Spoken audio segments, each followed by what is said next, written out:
నేను మోషే అంతటి వాడిని కాదులే గానీ, చిన్న విధానంలో మరి ఈ పరిచర్య జరిగించటానికి ప్రభు ఇస్తున్న మంచి అవకాశాన్ని బట్టి వందనాలు. మనందరం కూడా ఈ రీతిగా ప్రతి సోమవారం గ్యాదర్ అవుతున్నాం. టైం తీసుకుంటున్నాం. ఇది మనకెంతో ఆశీర్వాదకరం. అందుని బట్టి కూడా నేను ప్రభుని స్తుతిస్తూ మిమ్మల్ని అందరినీ కూడా అభినందిస్తున్నాను. ఈరోజు క్రొత్తగా ఎవరైనా జాయిన్ అయి ఉంటే వారికి ప్రత్యేకమైన ఆహ్వానం. మీ అందరికీ శుభములు తెలియజేస్తున్నాను. ఇలాగా ప్రతి వారం జరిగేటువంటి స్టడీస్‌లో మీరు గూడా పాల్గొని దేవుని ఆశీర్వాదాలు పొందుకోవాలని నా ప్రార్థన. దేవుని బిడ్డలారా, ఈరోజు ఒక ప్రాముఖ్యమైనటువంటి అంశాన్ని మనం ప్రకటన గ్రంథంలో నుండే మనం చూడబోతున్నాం. అంశము నేను మీ ముందు పెడుతున్నాను.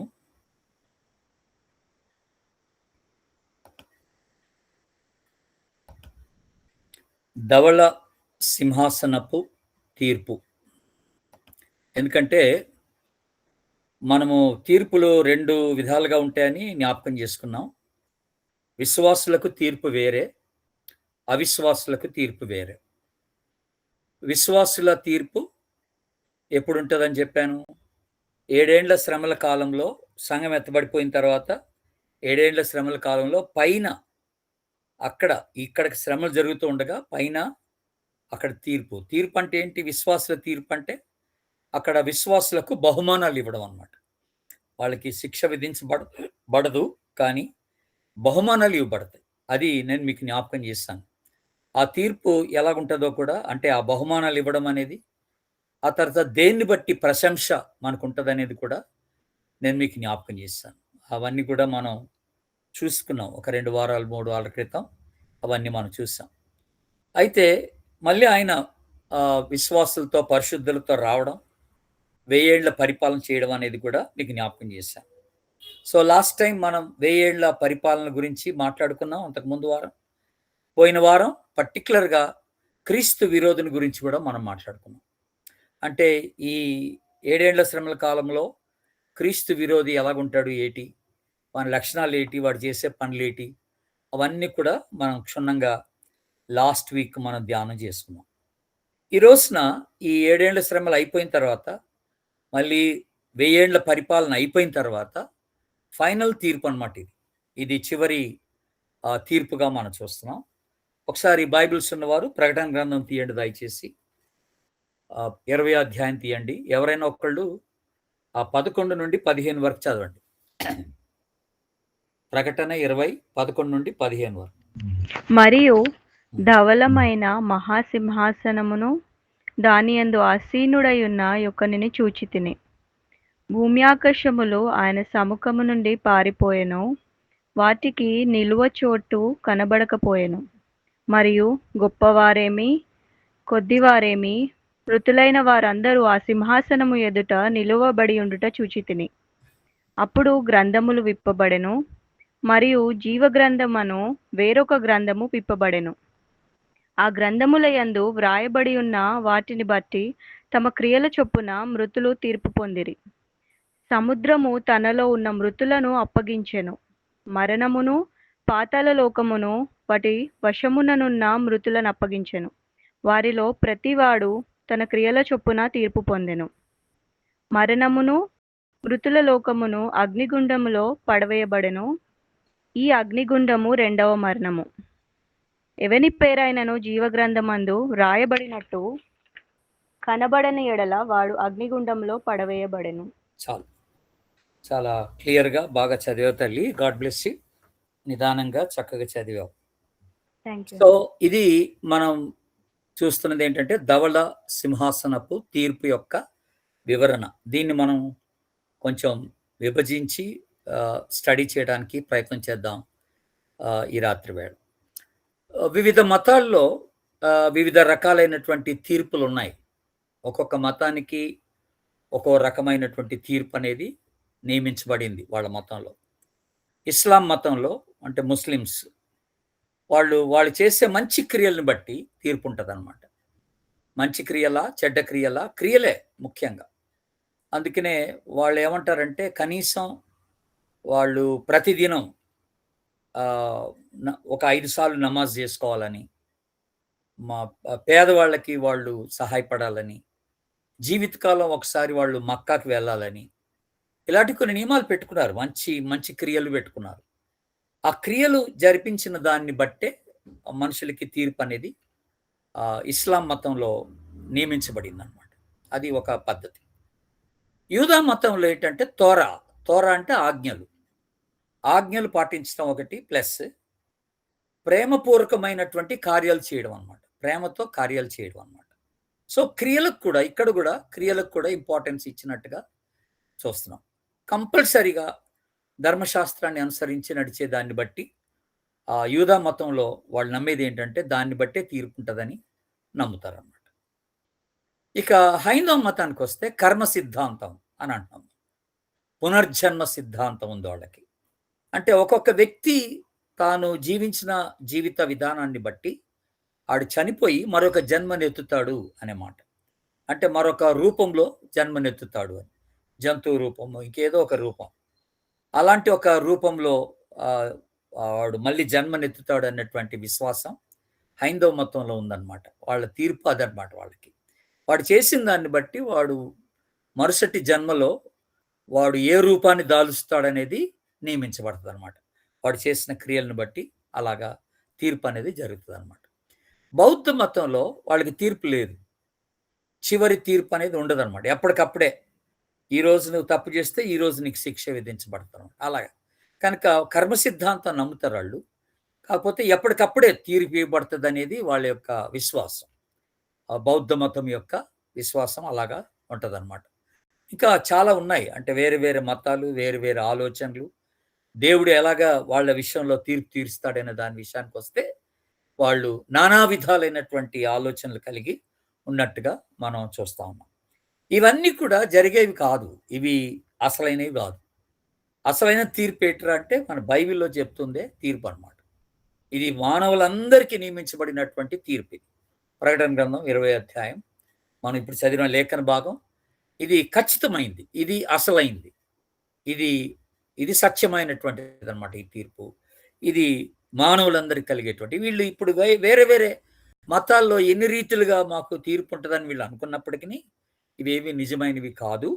ఒక తీర్పులోనికి అందరూ రావాల్సినటువంటి వారై ఉన్నారనేది బైబిల్ చెప్తున్నటువంటి మాట. ఆ తీర్పు ఏంట్రా అంటే యేసుప్రభు ఇచ్చేటువంటి తీర్పు అనమాట. కనుక ఒకసారి మనం రోమీలకు రాసిన పత్రికకు వద్దాం.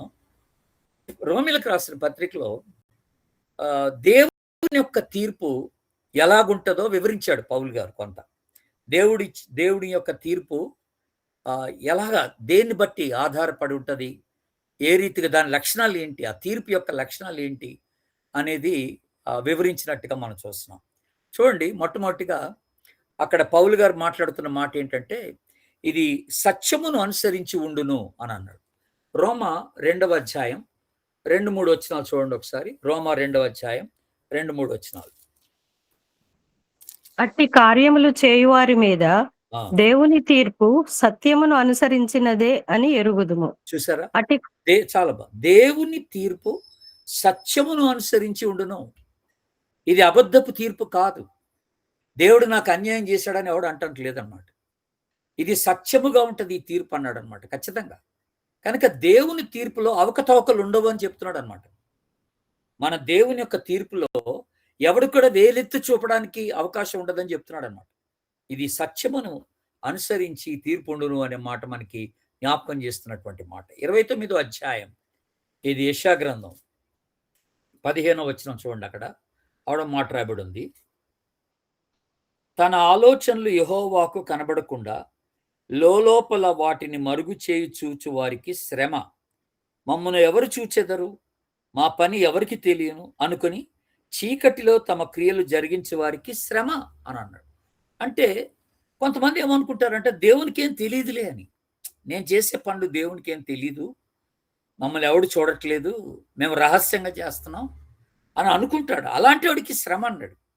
కనుక దేవుడు సత్యమైన రీతిలో సత్యవంతంగా ఆయన మానవులకి తీర్పు తీర్చడానికి ఆయన సిద్ధపడి ఉన్నాడనే మాట మనం జ్ఞాపకం చేసుకో. ఆయన అన్ని ఎరిగిన వాడు. అందుకనే ఒక దశలో కూడా మనం చూసాం ఆయనకున్నటువంటి లక్షణాల్లో ఒక అద్భుతమైనటువంటి లక్షణం ఏంటంటే ఆమ్నిసియంట్ గాడ్ అంటాం మనం ఇంగ్లీష్లో. ఆమ్నిసియంట్ గాడ్ అంటే సర్వజ్ఞాని. ఆయనకి మరుగైంది ఏం లేదు, ఆయనకి తెలియదంటే ఏం లేదు, ఆయనకి అన్ని చూసేవాడు, ఆయనకి అన్ని కనపడతాయి అని చెప్పడం అనమాట. ఆమ్నిసియంట్ గాడ్ అంటే సర్వజ్ఞాని అనే మాట మనం మాట్లాడుతున్నాం. అన్ని ఎరిగినవాడు అనేటువంటి మాట. కనుక ఆయన తీర్పు ఎప్పుడు కూడా సత్యమైనదిగా ఉంటుంది అనే మాట మొట్టమొదటిగా ఇక్కడ పౌలు గారు మనకి జ్ఞాపకం చేస్తున్నమాట. రెండవది దేన్ని ఆధారం చేసుకుని ఉంటుంది? రోమిలకు రాసిన పత్రిక 2వ అధ్యాయంకి రండి. మళ్ళీ 2వ అధ్యాయం 4-5 వచనాలు చూడండి ఒకసారి. 4-5 వచనాలు. రోమా 2:4-5 వచనాలు. లేదా దేవుని అనుగ్రహము మారు మనస్సు పొందుటకు నిన్ను ప్రేరేపించుచున్నదని ఎరుగక ఆయన అనుగ్రహైశ్వర్యమును సహనమును దీర్ఘశాంతమును తృణీకరించుదువా? చాలు, అక్కడ ఆపండి ఒక నిమిషం. అక్కడ ఆపేయండి. ఇక్కడ ఎంత మంచి మాట అన్నాడండి. దేవుని యొక్క అనుగ్రహము మారు మనసు పొందుటకు నిన్ను ప్రేరేపించుచున్నది. కనుక దేన్ని ఆధారం చేసుకుని దేవుడు తీర్పు తీరుస్తాడంటే మారు మనసుని ఆధారం చేసుకుని తీర్పు తీరుస్తాడు. కనుక నువ్వు మారు మనసు పొందావా లేదా? ఆ పొందడానికి అవకాశాలు నీకు ఇవ్వబడ్డావా లేదా? నాకు ఆ అవకాశం ఇవ్వబడలేదంటే అది వేరే విషయం. నేను మారు మనసు పొందడానికి నాకు అవకాశం దొరకలేదనంటే ఆడికి వచ్చే తీర్పు వేరుగుంటుంది. దేవుడు వాడి విషయంలో వేరే విధానంగా ఆలోచన చేస్తాడు. కానీ మారు మనసుకి తగినటువంటి హెచ్చరికలు వచ్చి వచ్చి వచ్చి కూడా ఒక వ్యక్తి మారు మనసు పొందకపోతే ఆ మారు మనసుని ఆధారం చేసుకొని తీర్పు ఉంటుంది అని దేవుడు జ్ఞాపకం చేస్తున్నాడు. దేవుని తీర్పు అన్నమాట. మరి ఈ మారు మనసు పొందే అవకాశం ఎవరికి ఉండదు? ఎవరికి ఉండదు అంటే ఉంటుంది. ఎవరికి ఉండదంటే ఆ గుంపు ఒకటి ఉంటుంది. ఎవరంటే ఇప్పుడు ఎక్కడో మారుమూల ప్రాంతాల్లో, అడవుల్లో, కొండల్లో, లోయల్లో ఉండే ప్రజలు, ఎవ్వరు వెళ్ళలేని ఒక ప్రాంతంలో నివసిస్తున్నటువంటి ప్రజలు, వాళ్ళకి సువార్త అందలేదు. వాళ్ళకి అక్కడికి సేవకులు వెళ్ళలేని పరిస్థితి, మిషనరీస్ వెళ్ళలేని పరిస్థితి. అలాంటి వాళ్ళకి వచ్చే తీర్పు వేరుగుంటుంది అనమాట. దేవుడు వాళ్ళ మనసాక్షిని బట్టి దేవుడు వాళ్ళకి తీర్పు తీరుస్తాడు అనమాట. అక్కడ వాళ్ళకి మారు మనసు పొందే అవకాశమే లేదు. నిజ దేవుడిని వాళ్ళు ఎరగలేదు. రక్షణ అంటే ఏంటో వాళ్ళకి తెలియదు. కనుక దాన్ని ఆధారం చేసుకునే వాళ్ళకి తీర్పు అనేది ఉంటుంది అనమాట. మూడవది, దేవుని తీర్పు దేన్ని అనుసరించి ఉంటుందంటే నీతిని అనుసరించి ఉంటుంది అన్నాడు అన్నమాట. క్రియల మూలంగా ఉంటుంది. వినికిడిని బట్టి కాదు, ప్రత్యక్షంగా చూసి ఆయన ఇచ్చేటువంటి తీర్పు అన్నమాట. ఒకసారి మీరు యెషయా గ్రంథం 11వ అధ్యాయానికి రండి దయచేసి. యెషయా గ్రంథం 11వ అధ్యాయం 3-4 వచనాలు చూద్దాం. 3-4 వచనాలు. యెహోవా భయము అతనికి ఇంపైన సువాసనగా ఉండును. కంటి చూపును బట్టి అతడు తీర్పు తీర్చడు. తాను వినుదానిని బట్టి విమర్శ చేయడు. నీతిని బట్టి బేదలకు తీర్పు తీర్చును. భూనివాసులలో దీనులైన వారికి యథార్థముగా విమర్శ చేయును. చూసారండి? చాలండి. ఎంత చక్కని మాట అండి అది. ఇక్కడ మాట్లాడుతున్నమాట కంటి చూపును బట్టి అతడు తీర్పు తీర్చడు అంటే ఒట్టిగా అట్లా చూసిన దాన్ని బట్టి కాదు, ఆయన అన్ని తెలుసుకొని క్షుణ్ణంగా అని అన్నాడు. అలాగే వినికిడిని బట్టి కూడా, విన్నదాన్ని బట్టి ఆయన తీర్పు తీర్చాడట. ఎవడో చెప్తే వింటాం కాదు అక్కడ. వీడు పలానోడండి, వీడి క్రియలు ఇలాగుంటాయండి, వీడి బుద్ధి ఇలాంటిదండి, వీడు చేసే పనులు ఇలాంటివి అని ఎవడో చెప్పడం వల్ల దేవుడు వాడికి తీర్పు తీర్చడట. వినికిడిని బట్టి ఉండదట తీర్పు. ఆయనే ప్రత్యక్షంగా యథార్థంగా నీతిని అనుసరించి వానికి తీర్పు నియమిస్తాడు అనేటువంటి మాట బైబిల్లో చెప్పబడుతున్నటువంటి మాట. దేవుని బిడ్డలారా, 18వ అధ్యాయం సామెతల గ్రంథం తీయండి. 13వ వచనాన్ని చూద్దాం. 18వ అధ్యాయం 13వ వచనం. సంగతి వినక ముందు ప్రత్యుత్తరం ఇచ్చేవాడు తన మూఢతను బయలుపరిచి సిగ్గునందును. చూసారా? అసలు సంగతే వెనక ముందుగానే ప్రత్యక్షం ఇచ్చేవాడు వాడు మూఢుడు, వాడు బుద్ధిహీనుడు అనే మాట. ప్రభు అలా కాడు. అసలు ఏం తెలుసుకోకుండా ఆయన తీర్పు తీర్చేవాడు కాదు అని ఇక్కడ మనకి జ్ఞాపకం చేస్తున్నాడు. సంగతంతా పూర్తిగా నీ గురించి, నా గురించి, మన నీతి క్రియలను అనుసరించి ఉంటుంది అనే మాట. జాగ్రత్త వినండి. ఇప్పుడు ఇక్కడ చిన్న ఒక వ్యత్యాసాన్ని మీరు గ్రహించాల. క్రియల మూలముగా ఎవడు కూడా నీతిమంతుడిగా తీర్పు తీర్చబడడు. అది గుర్తుపెట్టుకోండి ఫస్ట్. క్రియల మూలముగా ఎవడు నీతిమంతుడిగా తీర్పు తీర్చబడడు. కానీ ఎవడైతే రక్షింపబడి ఉంటాడో ఆడు కంపల్సరిగా నీతి క్రియలు చేయాల్సిందే. రక్షింపబడిన వాడు నీతి క్రియలు జరిపించాల్సిందే. దాన్ని బట్టి కూడా ఉంటదనమాట తీర్పు. గుర్తుపెట్టుకోండి దేవుని బిడ్డ. అందుకనే ఎఫెసీ పత్రిక 2వ అధ్యాయం 10వ వచనంలో కూడా ఆ మాట, నేను ఇక్కడ మీకు ఆ రెఫరెన్స్ రాయలేదు కానీ ఉట్టిగా రాసి పెట్టుకోండి. ఎఫెసీ 2:10, 2:10లో కూడా అలాగే. అంటే మనము ముందుగా నియమించినటువంటి క్రియలు జరిగించటకు అంటాడు. అంటే దేవుడు నియమించినటువంటి క్రియలు ఏంటవి? నీతి క్రియలు. ఆ నీతి క్రియలను బట్టి, నీతిని అనుసరించి దేవుడు తీర్పు తీరుస్తాడన్న మాట మనం జ్ఞాపకం చేసుకుందాం. 4వది, దేవుని తీర్పు ఎలా ఉంటదంటే ఇది పక్షపాతము లేనిదై ఉంటది అనే మాట మనకి జ్ఞాపకం చేస్తున్నాడు. చూడండి రోమా 2లో 7-8 వచనాలు మీరు గమనించండి. రోమా 2:7-8 వచనాలు. సత్క్రియను ఓపికగా చేయుచు మహిమను ఘనతను అక్షయతను వెదుకు వారికి నిత్య జీవము నిచ్చును. రైట్. తర్వాత 11వ వచనం. దేవునికి పక్షపాతము లేదు. చూసారా? దేవునికి పక్షపాతము లేదు. ఆ తర్వాత 12వ వచనం.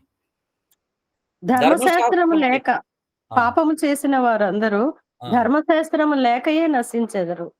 ధర్మశాస్త్రము కలిగిన వారై పాపము చేసిన వారందరూ ధర్మశాస్త్రానుసారముగా తీర్పు నొందుదురు. చూసారా? అదనమాట. పక్షపాతం ఏముంటది ఇక్కడ. వాళ్ళు ఏది అనుసరించిన, ఇప్పుడు పాత నిబంధన అంతట్లో కూడా తీర్పు అనేది దేన్ని ఆధారం చేసుకుని ఉండిందంటే ధర్మశాస్త్రాన్ని ఆధారం చేసుకుని ఉండింది పాత నిబంధన. దేవుడు ధర్మశాస్త్రాన్ని అనుసరించిన వారికే వాళ్ళకి నీతిని వాళ్ళకి మనం చూస్తున్నాం. అక్కడ కృప లేదు. పాత నిబంధన కృప లేదు గనక ధర్మశాస్త్రానుసారంగా తీర్పు వాళ్ళకి నియమించబడింది అన్నట్టుగా మనకి జ్ఞాపకం చేయబడుతుంది. అందుకనే ఇక్కడ కూడా మనకి పౌలు గారు ఇక్కడ రాస్తున్న మాట ఏంటంటే పక్షపాతం లేకుండా దేవుడు తీర్పు తీరుస్తాడు. అంటే మనిషిని బట్టి, ముఖమును బట్టి, వాని యొక్క స్థితిగతులను బట్టి వానికి తీర్పు ఉండదు అనే మాట మనం అందరినీ సమానంగా దేవుడు చూసి తీర్పుని చేస్తాడనే మాట మనకి జ్ఞాపకం చేస్తాం. యోహాను సువార్త 5వ అధ్యాయం చదవనక్కర్లేదు కానీ ఇక్కడ యేసు ప్రభుకి తండ్రి అనుగ్రహించినటువంటి అధికారం, తీర్పు తీర్చడానికి ఆయన ఇచ్చినటువంటి అధికారాన్ని గురించినటువంటి విషయాలు ఇక్కడ మనకి జ్ఞాపకం చేయబడుతున్నటువంటి విషయాలు దేవుని బిడ్డలారా. ఇది బేసిక్గా ఈ 4 సంగతులు మనము ఆలోచనలోనికి తీసుకోవాలి. మొట్టమొదటిగా దేవుని తీర్పు ఎలాగుంటది అనే మాట మనం ఆలోచిస్తున్నప్పుడు మొట్టమొదటిగా సత్యమును అనుసరించి ఉండును, మారు మనసును ఆధారం చేసుకొని ఉండును ఆయన తీర్పు, నీతిని అనుసరించి ఉండును, అలాగే పక్షపాతం లేకుండా ఆయన తీర్పు ఉండును అనేటువంటి మాట మనకి జ్ఞాపకం చేయబడుతున్నమాట. ఇప్పుడు మన అందరం ప్రకటన గ్రంథానికి వద్దాం. ఇప్పుడు అక్కడ వివరించబడింది ఏంటి అసలు? ఇది ప్రకటన గ్రంథం 20వ అధ్యాయంలో దాన్ని మనం ఏం మాట్లాడుతున్నామంటే ఇది ధవళ సింహాసనపు తీర్పు అని అన్నాం. అక్కడ చెప్పబడినటువంటి మాట, మొట్టమొదటి మాట మనకి అక్కడ రాయబడినటువంటి మాట మీరు గమనించి ఉంటారు ఇప్పటికే దేవుని బిడ్డలారా. అక్కడ చెప్పబడిన మాట ఏంటంటే మరియు ధవళమైన మహాసింహాసనమును దాని యందు ఆసీనుడై ఉన్న ఒకరిని నేను చూచితిని అని అన్నాడు. ధవళమైన సింహాసనం కనపడింది. అంటే తెల్లని సింహాసనం. ధవళము అంటే తెలుపు అన్నమాట. అంటే ఇది దేనికి గుర్తు అంటే ఇది పరిశుద్ధతకు గుర్తు, ఇది దైవిక న్యాయమునకు గుర్తు, ఇది సత్యమునకు గుర్తు, మోసం లేని స్థితికి గుర్తు, ఇందాక మనం అనుకున్నట్టుగా పక్షపాతము లేని స్థితికి గుర్తు, ఇక్కడ అన్యాయము ఉండదు అనే మాట మనకి జ్ఞాపకం చేయబడుతున్నమాట. మన ప్రభు పరిశుద్ధుడు గనక ఆయన సింహాసనము అది కూడా పరిశుద్ధమైనది గనక ఆయన తీర్పు కూడా పరిశుద్ధమైనదే. ఆయన తీర్పు కూడా పరిశుద్ధమైనది అనే మాట మనం జ్ఞాపకం చేసుకుంటున్నటువంటి మాట. కనుక ఇది ఆయన ధవళమైన సింహాసనం మీద ఆయన ఆసీనుడై ఉన్నాడు, పరిశుద్ధుడు ఆసీనై ఉన్నాడు గనక పరిశుద్ధమైన రీతిలోనే ఈ తీర్పు జరుగుద్ది అనే మాట మనకి జ్ఞాపకం చేయబడుతున్నమాట. రెండవది ఇక్కడ రాయబడిన మాట ఏంటంటే 11వ వచనంలోనే భూమి ఆకాశములు పారిపోయెను అనుంది, ఆయన సముఖము నుండి పారిపోయెను అనే మాట మనం చూస్తాం. 11వ వచనంలోనే పారిపోయెను అంటే అర్థం ఏంటి అంటే ఒక భయాన్ని కలిగించేటువంటి ఆయన యొక్క రూపం కనపడింది అనమాట. అక్కడ ఆయన ప్రభావం కావచ్చు, ఆయన మహత్వం కావచ్చు, ఆయన ఘనత కావచ్చు, ఆయన ఔన్నత్యం కావచ్చు, ఆయనకున్నటువంటి ఆ స్థితి అలాంటిది అనమాట ఆ రోజున. కనుక భూమి ఆకాశములు అక్కడి నుండి పారిపోయినట్టుగా, ఆ సింహాసనం ఎదుట నుండి పారిపోయినట్టుగా అవి మనకి ఇక్కడ బైబిల్ జ్ఞాపకం చేస్తా ఉంది. అది ఎలాగ ఉంటుందో, ఆ సిచ్యువేషన్ ఎలాగుంటుంది అనేది మనం ఊహించలేం. కానీ ఇది ఎందుకు ఇలా జరిగింది, ఈ పారిపోవడం అనేది, తొలగిపోవడం అనేది, భూమాకాశంలో ఎందుకు ఇలా తొలగిపోయాయంటే ఆయన యొక్క ప్రత్యక్షత అలా ఉండేదన్నమాట ఆ రోజున. అంత భయముతో కూడినటువంటి ప్రత్యక్షత కలిగినటువంటి వాడుగా కనపడ్డాడు అనమాట. ఆయన ఎదుట ఏది కూడా నిలవ ధైర్యం వహించలేటువంటిది అయి ఉన్నదంటగా మనకి జ్ఞాపకం చేయబడతాం. అట్లాగే 13వ వచనంలో ఒక మాట ఉంది చూడండి, చదవచ్చు ఇది ఎవరైనా. 13వ వచనం, 20వ అధ్యాయం 13వ వచనం. సముద్రము తనలో ఉన్న మృతులను అప్పగించెను, మరణమును పాతాళ లోకమును వాటి వశముననున్న మృతులను అప్పగించెను. చాలు ఇక్కడ మీరు చాలు. ఇప్పుడు మీరు ఆలోచన చేశారా, సముద్రము, మరణము, పాతాళము వాటి వశంలో ఉన్నటువంటి మృతులను అప్పగించను అంటే అర్థం ఏంటి? అర్థం ఏంటంటే అప్పుడు దాకా ఎవరైతే సముద్ర ప్రయాణంలో చనిపోయిన వాళ్ళు ఉన్నారో, సముద్ర ప్రయాణం చేస్తూ చేస్తూ పడవ భూమి మునిగిపోయి, ఆ పడవ కొట్టుకొని పోయి, పెద్ద అలలు వచ్చేసి సముద్రంలో పడిపోయి, లేకపోతే సముద్రంలోనే ఆత్మహత్య చేసుకొని చనిపోయిన వాళ్ళు ఉన్నారో, ఆ మృతులందరినీ ఆ సముద్రం అప్పగించేసిందట. వాళ్ళంతా అవిశ్వాసులు అనమాట. వాళ్ళంతా రక్షణ లేని వాళ్ళు, అలా పడిపోయిన వాళ్ళంతా. ఆ తర్వాత మరణము తన మృతులను అప్పగించను అని అంటే ఏంటి? సమాధులు అనమాట. మరణము అప్పగించనంటే సమాధులు. సమాధుల్లో అవిశ్వాసులుగా మృతమైనటువంటి వారందరూ, చనిపోయినటువంటి వారందరినీ ఆ మరణం అప్పగించేసింది అని అంటాడు అనమాట. ఆ తర్వాత పాతాళం. పాతాళం అంటే అర్థం ఏంటి? పాతాళం అంటే అవిశ్వాసులైనటువంటి వారు చనిపోతే వాళ్ళ వెయిటింగ్ ప్లేస్ ఏంటంటే పాతాళం అనమాట. అర్థమైందా? దాన్ని పాతాళం అంటారు.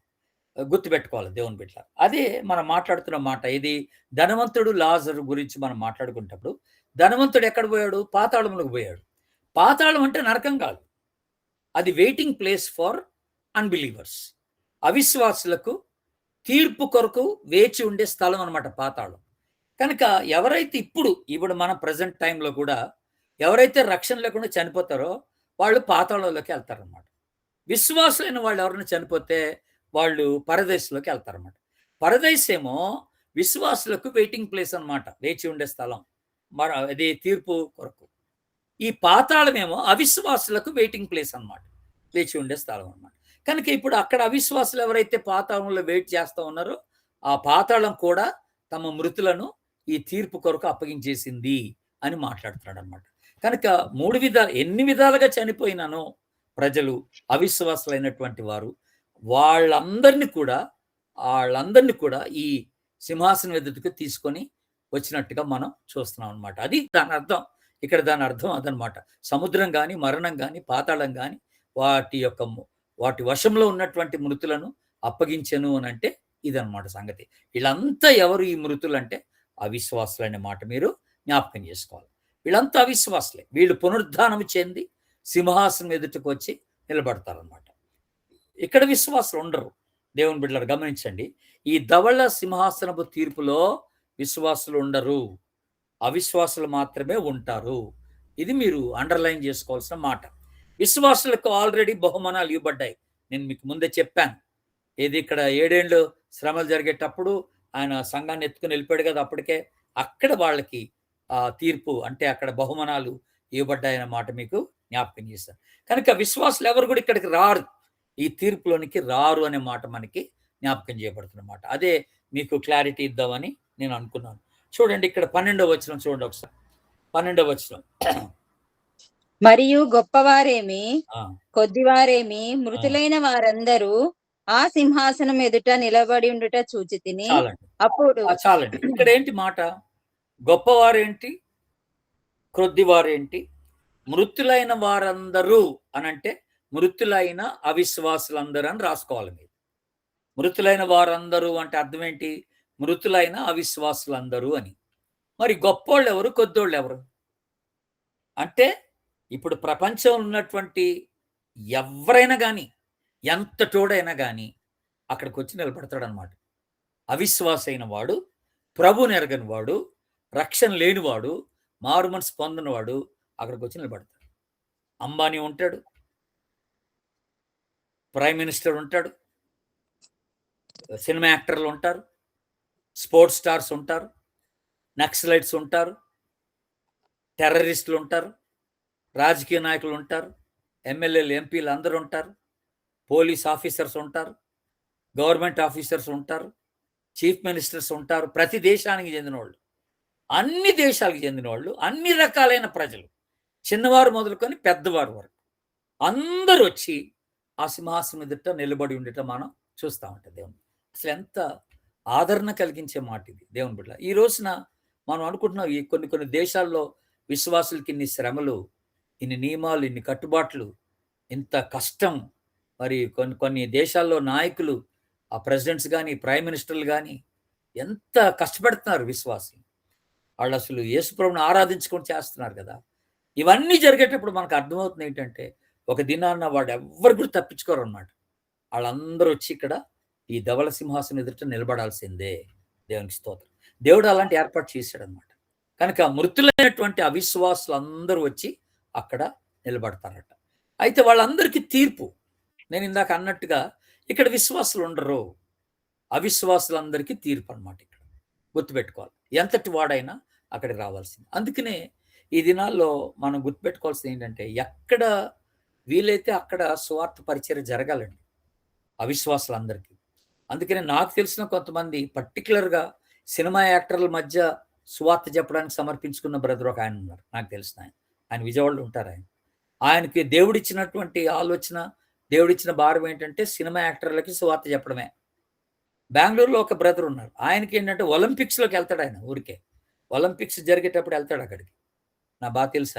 ఆయనకి దేవుడిచ్చిన భారం ఏంటంటే స్పోర్ట్స్ స్టార్స్, ఆటలాడటానికి వచ్చే క్రీడాకారులందరికీ సువార్త చెప్తాడు అనమాట. ఆయనకు ఆ పర్మిషన్ ఉంది. ఏది? ఆ ఒలింపిక్స్లోకి వెళ్ళడానికి ఆయన పర్మిషన్ ఉంది. పర్మిషన్ తీసుకొని అక్కడ ఎన్ని రోజులు ఒలింపిక్స్ గేమ్స్ జరిగితే అన్ని రోజులు అక్కడ ఉంటాడు.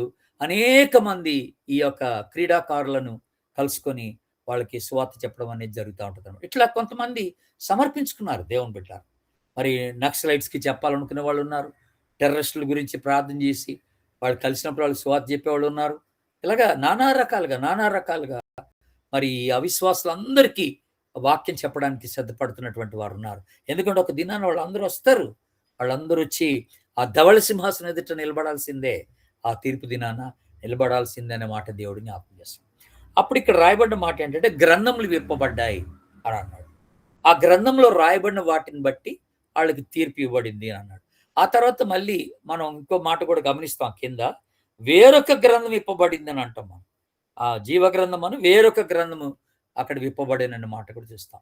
కనుక ప్రతి మనిషి యొక్క తలంపులు కానీ, వారి జీవితం కానీ, వాళ్ళ మాటలు కానీ, వాళ్ళ క్రియలు కానీ, అలాగ వాటితో చేసిన పాపాన్ని బట్టి ఆ పాపం బయలుపరచబడి దాన్ని బట్టి వాళ్ళకి తీర్పు ఉంటుందనే మాట జ్ఞాపకం చేసుకోండి. ఎందుకంటే బైబిల్ చెప్తున్న మాట ఏంటంటే ఈ ప్రపంచంలో అందరూ పాపం చేస్తారు, దేవుడు అనుగ్రహించి మహిమని పొందలేకపోతున్నారు. మనందరం ఒకప్పుడు పాపులమే, కానీ దేవుని మహాకృపను బట్టి మన విశ్వాసం ద్వారా ఆ రక్షణ పొందుతున్నాం. మన పాపాలు క్షమించబడ్డాయి, మనం నీతిమంతులుగా తీర్చబడ్డాం దేవుని బిడ్డలారా. కనుక ఆ గొప్ప కార్యాన్ని బట్టి మనం ఈ రోజున అక్కడికి రాము, ఆ ధవళ సింహాసనం ఎదుటికి రామన్నమాట. మనందరం తప్పించబడినటువంటి వాళ్ళమని గుర్తిస్తాం. ఇంకా ఎవరైనా ఇక్కడ గుంపులో, బైబిల్ స్టడీ గుంపులో ఆ రక్షణ అనుభవం లేని వాళ్ళు ఎవరైనా ఉంటే వాళ్ళు రక్షణ పట్టడం బెటరు. ఎందుకంటే వాళ్ళు ఇక్కడికి వచ్చారంటే ప్రమాదమే. ఇక్కడ క్షమాపణ ఉండదు, ఈ తీర్పులో ఇక్కడ క్షమాపణ ఉండదు దేవుని బిడ్డలారా. ఖచ్చితంగా తీర్పే. అయితే ఈ తీర్పు దేన్ని ఆధారం చేసుకొని ఈ అవిశ్వాసులకు దేవుడు తీర్పు తీరుస్తాడు అనేది కూడా నేను మీకు ఒక 3 విషయాలు జ్ఞాపకం చేస్తాను. దేన్ని ఆధారం చేసుకొని ఈ అవిశ్వాసులకు తీర్పు ఉంటుంది అనేది మనం చూద్దాం.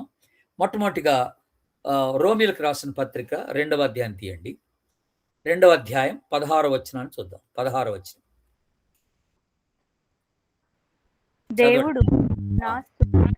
దేవుడు నా సువార్త ప్రకారము యేసుక్రీస్తు ద్వారా మనుష్యుల రహస్యములను విమర్శించు దినమందు ఇలాగు జరుగును. చాలు. ఇక్కడ రాబడిన మాట ఏంటండి? మనుషుల రహస్యములు విమర్శించు దినమన్నాడు. మనుషుల రహస్యాలు ఏంటి? రహస్యాలంటే గుట్టుగా చేసేవని కదండి. మామూలుగా అయితే మనకు తెలిసిన అర్థం అది. గుట్టుగా చేసేవాటిని రహస్యాలు అంటారు. కానీ ఇక్కడ ఉద్దేశం ఏంటంటే రహస్యము అంటే మనుషుల్లో ఉన్నటువంటి ప్రతి ఉద్దేశం, అది రహస్యం. ఒక వ్యక్తి ఒక పని చేశాడంటే ఆ పని వెనకాల ఉన్న ఉద్దేశం అంటే ఎవరికి తెలియదు అనమాట. అది రహస్యం. అది రహస్యం. కనుక ఇప్పుడు ఫర్ ఎగ్జాంపుల్ ఒక వ్యక్తి చర్చ్‌కి వచ్చి కానుకలు ఇచ్చాడు అనుకోండి. గబుక్కన ఓ పెద్ద కానుక రూ. 10,000 రూ. 50,000 కానుక ఇచ్చాడు అనుకోండి. ఈడు ఎందుకు ఇచ్చాడురా గబుక్కన ఇంత పెద్ద కానుక? అంటే దాని వెనుకున్న ఉద్దేశం ఏంటో ఎవరికి తెలియదు. ఆ ఉద్దేశం అనేది రహస్యం. కనుక ప్రతి ఉద్దేశం ఒక రహస్యమే. ఒక వ్యక్తి గబుక్కున వచ్చి నాకు బాప్తీసం ఇవ్వండి అంటాడు. అది వినడానికి బాగుంటది. కానీ ఆ బాప్తీసం వెనకాల వాడు అడుగుతున్న దాని వెనకాల ఉన్న ఉద్దేశం ఏంటి? అది ఎవరికి తెలియదు. ఆ ఉద్దేశమే రహస్యం అన్నమాట. కనుక మనుషులు చేసే ప్రతి పని వెనకాల ఉన్నటువంటి ఉద్దేశాన్ని దేవుడు పట్టుకుంటాడన్నమాట. అది మంచి ఉద్దేశమా? అది చెడు ఉద్దేశమా? అది ప్రభువుకు తెలుసన్నమాట. అందుకనే నేను ఇందాక ప్రారంభంలో మాట అన్నాను. సత్యమును బట్టి ఆయన తీర్పు తీరుస్తాడు. సత్యమును ఎరిగిన వాడు, హృదయ రహస్యాలు ఎరిగిన వాడు గనక దాన్ని బట్టి తీర్పు ఉంటుంది. అట్లాగే 1 కొరింథీ తీయండి ఒకసారి. 4వ అధ్యాయం 5వ వచనం చూడండి. 1 కొరింథీ 4:5 ఒక మాటను చూడండి అక్కడ చక్కని మాట. కాబట్టి ఆ! సమయము రాకమునుపు అనగా ప్రభు వచ్చే వరకు దేనికి గూర్చియు తీర్పు తీర్చకుడి. ఓకే. ఆయన అంధకారమందలి రహస్యములను వెలుగులోనికి తెచ్చి హ్మ్. హృదయములలోని ఆలోచనలను బయలుపరిచినప్పుడు ప్రతి వారికిని తగిన మెప్పు దేవుని వలన కలుగును. చూసారా? అంధకారమందలి రహస్యములను బయటపెడతాడట. హృదయములోని ఆలోచనలు బయటపెడతాడట. అప్పుడు దానికి తగ్గట్టుగా తగిన ప్రతివానికి తగిన మెప్పు జరుగుద్ది అని అన్నాడు. కనుక ప్రతి మనిషి యొక్క మనసులో ఉన్న ఆలోచనలో ఉన్న ఉద్దేశం అది ప్రభు ఒక్కడే ఎరిగినాడు. నువ్వు బయటికి నా ఉద్దేశం అది కాదు అని అన్నా ఆయనకు అసలు ఉద్దేశం ఏంటో తెలుసు అన్నమాట. నేను అలాగనుకోలేదండి, నేను అలాగనలేదండి అని మనం కొన్నిసార్లు తప్పించుకోవడానికి ఎన్నో మాటలు అనేస్తాం ప్రభుత్వం. నా ఉద్దేశం ఇది కాదు అని అనేస్తాం. కానీ దేవునికి అసలు ఉద్దేశం ఏంటో దేవునికి బాగా తెలుసు అన్నమాట.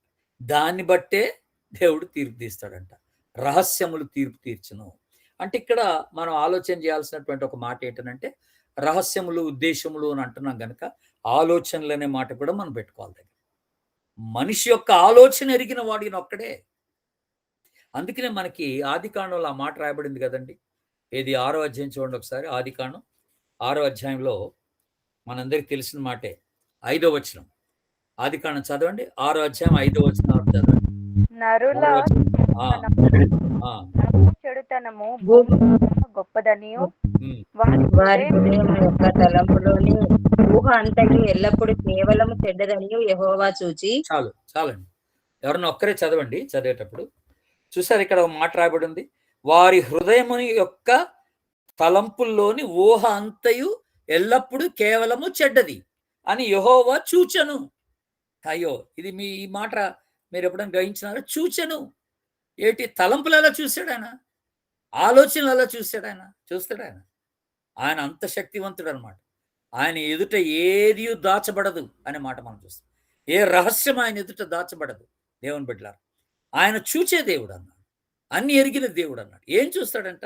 ఈవెన్ తలంపులు కూడా చూడగలిగిన వాడు, ఆలోచనలు కూడా చూడగలిగిన వాడు అనే మాట మనం జ్ఞాపకం చేస్తాం.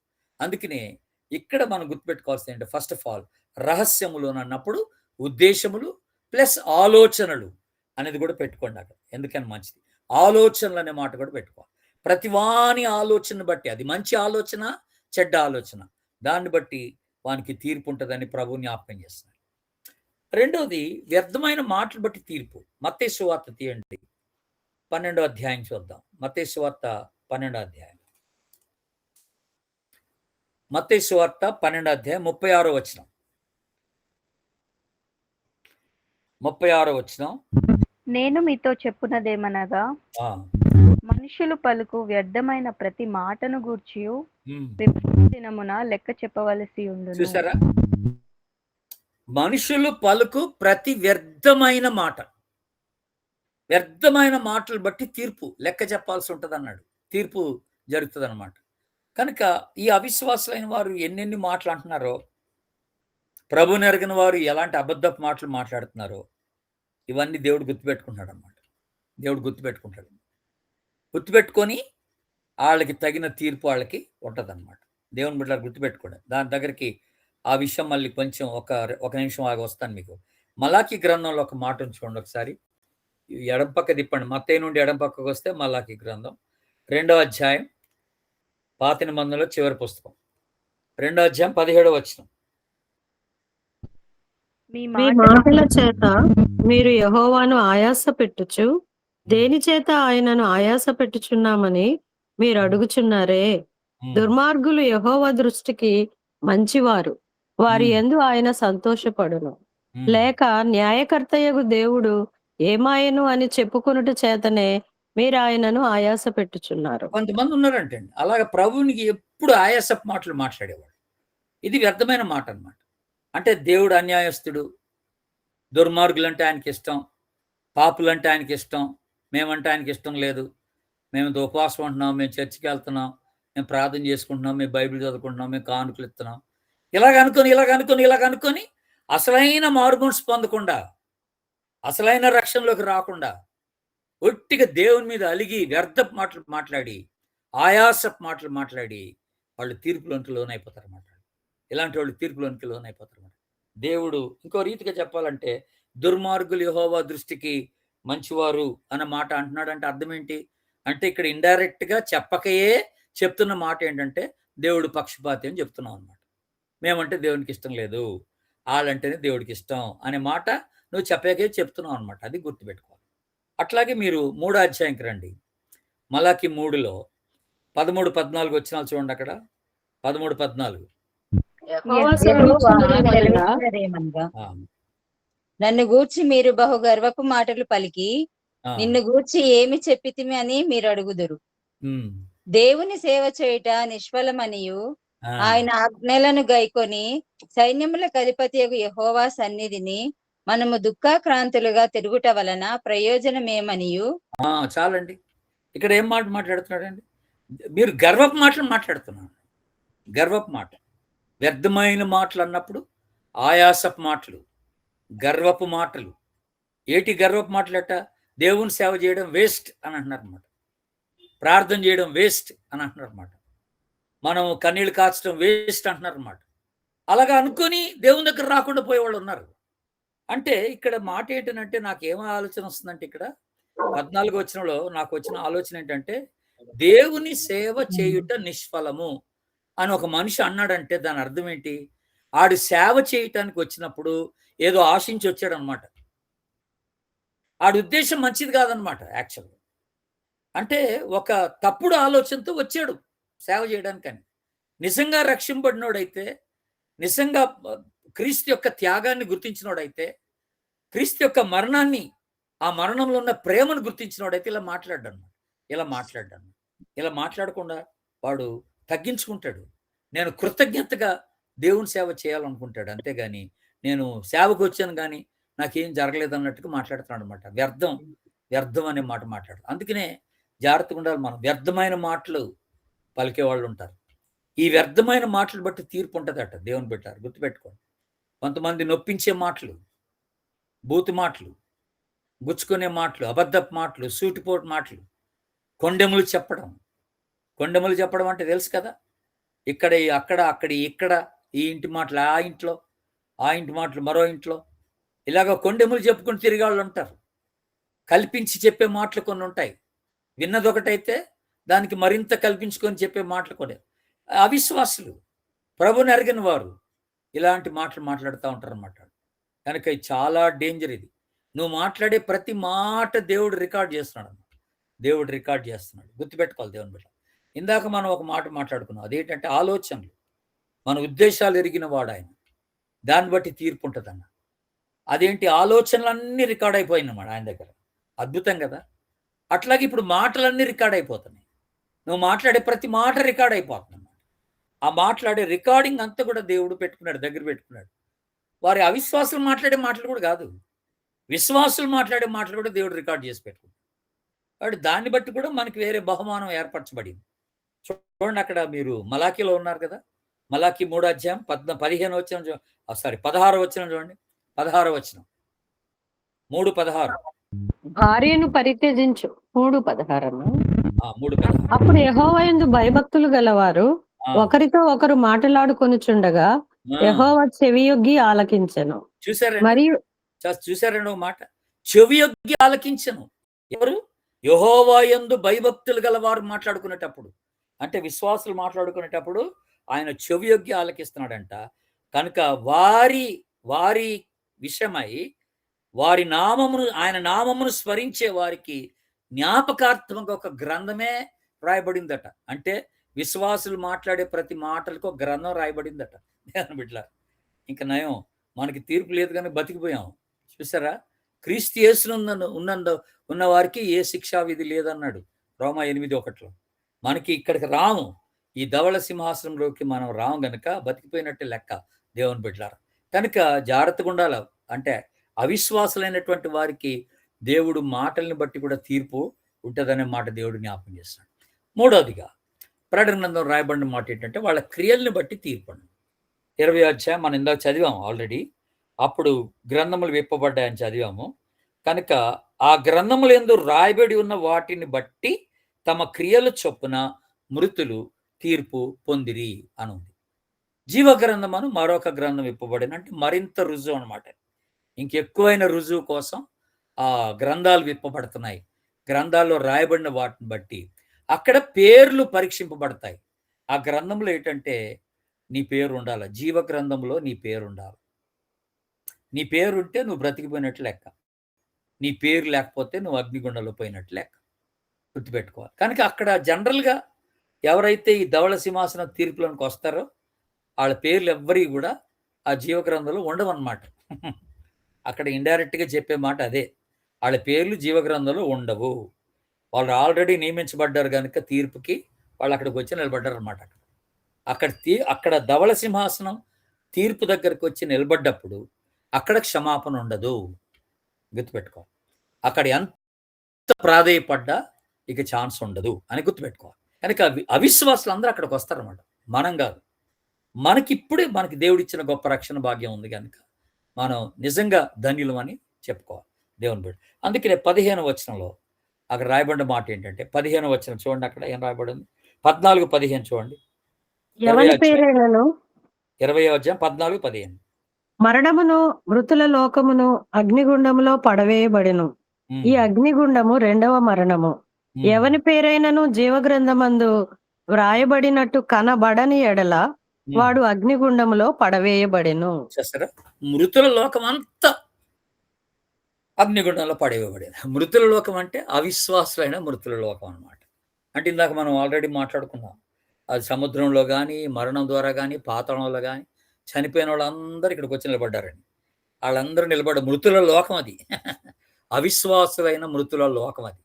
ఆ మృతుల ప్రపంచం అంతా కూడా అగ్నిగుండంలో పడేశాడంట దేవుడు. అంటే దీన్ని బట్టి మనకు అర్థమవుతుంది ఏంటంటే, ఒక్కసారి ధవళ సింహాసనం ఎదుటికి వస్తే అక్కడ క్షమాపణ ఉండదు అనేది తేలిపోయింది అనమాట. అక్కడ క్షమాపణ ఉండదని తేలిపోయింది అనమాట. కనుక ఇది ఫైనల్ తీర్పు. ఇది ఫైనల్ తీర్పు. ఈ తీర్పు తర్వాతనే మనకి 2 గమ్యాలు ఏర్పరచబడ్డాయి. వీళ్ళందరూ ఎక్కడ పోతున్నారు? అగ్నిగుండంలో పోతున్నారు. ఈ అగ్నిగుండం ఏంటంటే నిత్యమైనటువంటి ఎడబాటుతో కూడిందనమాట. దేవుని నుండి నిత్య ఎడబాటు. నిత్యంగా దేవుని నుండి నువ్వు దూరం చేయబడతావు అనమాట అగ్నిగుండం అంటే. ఇంకా ప్రభు దగ్గరికి వచ్చే ఛాన్స్ లేదు అని చెప్పడం అనమాట. ఇది నిత్య ఎడబాటుకు సూచన. నిత్య ఎడబాటుకు సూచన అగ్నిగుండం అనేది, గుర్తుపెట్టుకోవాలి దేవుని బిడ్డ. ఇక ఇది అయిన తర్వాతనే అక్కడ మనకు ఆల్రెడీ విశ్వాసులకు బహుమానాలు ఇవ్వబడ్డాయి కనుక ఇక్కడ అవిశ్వాసులకు తీర్పు జరిగింది. దేన్ని బట్టి తీర్పు?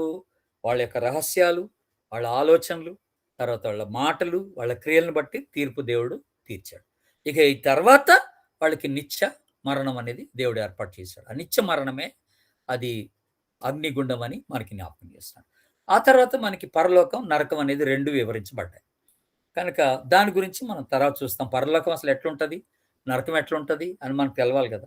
అది కూడా మీకు స్టడీలో తీసుకొస్తాను. ఇప్పటి వరకు అయితే మనం తీర్పుని గురించి ఈరోజు మనం చూసుకుంటున్నాం కనుక ఈ తీర్పుని గురించిన విషయాలు ఇవి దేవుని బిడ్డలారా. కనుక మనము దీన్ని బట్టి ఇప్పుడు మనకు అర్థమవుతుంది ఏంటి, మనం ఏమని ప్రార్థన చేయాలో మీకు తెలిసిందా? ఏమని ప్రార్థన చేయాలంటే, మనం ఇక్కడికి వెళ్ళకూడదని కాదు, వెళ్ళం. నిజంగా ఇక్కడికి ఇప్పుడు ఈ బైబిల్ స్టడీలో పాల్గొన్న వారు ఎవరైతే రక్షింపబడి ఉన్నారో, మారు మనసు పొంది ఉన్నారో, క్రీస్తు రక్తంలో కడగబడి ఉన్నారో, ఎవరైతే యేసు ప్రభుని రక్షకునిగా స్వీకరించి ఉన్నారో అట్టి వారు డెఫినెట్గా వాళ్ళు ఇక్కడికి రారు అనే మాట మనం జ్ఞాపకం చేస్తాం, గుర్తుపెట్టుకోవాలి దేవుని బిడ్డలు. కనుక ఇది ఇది ఇది ఇది ఖచ్చితం, ఇది గుర్తుపెట్టుకోవాలి. కనుక మనం ఇక్కడ రాం. కనుక ఇప్పుడు మనం నేర్చుకునే పాఠం ఏంటంటే, ఇప్పుడు మన చుట్టూన్నటువంటి వారు, మన బంధువులు, మన కుటుంబ సభ్యులు ఎవరెవరైతే ఉన్నారో వాళ్ళెవ్వరు కూడా ఇక్కడికి రాకుండా ప్రార్థన చేయాలి. ఈ ధవళ సింహాసనం ఎదుట నిలబడకుండా ప్రార్థన చేయాలి. మన పిల్లలు కావచ్చు, మన భర్తలు, భార్యలు, మన బంధువులు, మన స్నేహితులు, మనం ఎవరితో కలిసి పనిచేస్తున్నామో వాళ్ళు, వీళ్ళందరూ రక్షణ సువార్తను విన్నవారై, రక్షింపబడిన వారై, మారుమనసు పొందిన వారై ఇక్కడికి రాకుండా కాపాడబడాలని మనం ప్రార్థన చేయాలి. ఎక్కడ అవకాశం దొరికితే వాళ్ళకి మనం సువార్తని ప్రకటించే వారంగా ఉండాలని ప్రభు మనకి జ్ఞాపకం చేస్తూ ఉన్నాడు దేవుని బిడ్డలారా. అట్టి కృప పరిశుద్ధాత్మ దేవుడు మనకి దయచేయను గాక.